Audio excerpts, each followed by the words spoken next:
Il découvre Dieu à Notre-Dame, il découvrait les traitements. Écoutez le ministre de la Santé. Certains malades avaient été admis en catastrophe à l'hôpital. Ils étaient restés chez eux avec leurs symptômes, n'avaient pas nécessairement perçu qu'ils étaient en hypoxie, qu'ils manquaient d'oxygène et qu'ils avaient besoin de soins. Et ils se sont rendus compte trop tard de leur état de santé, justifiant un transfert pour des soins lourds de réanimation.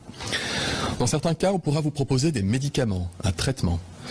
Si vous avez par exemple des troubles respiratoires, on pourra vous proposer de l'oxygène, y compris d'ailleurs chez vous. Ça se fait dans un grand nombre de situations pour vous permettre de mieux respirer. On pourra également vous prescrire des traitements dans certaines indications précises, telles que des anticoagulants pour éviter les risques de thrombose, des antibiotiques.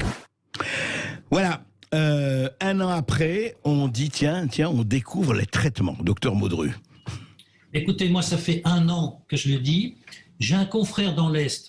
Il a un gros cabinet avec sa femme, c'est 2 généralistes. Oui. L'an dernier, ils ont traité 850 patients arrivés à leur cabinet avec des symptômes. Ils les ont traités avec l'azithromycine, pas la chloroquine ou l'ivermectine, azithromycine. Oui. 2 hospitalisations en un an, alors qu'ils auraient dû en avoir 150. 0 décès.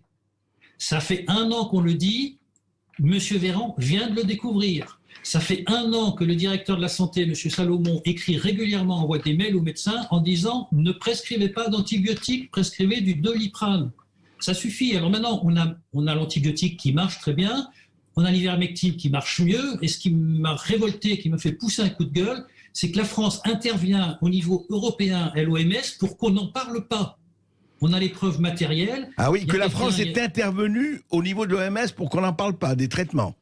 Absolument. Absolument.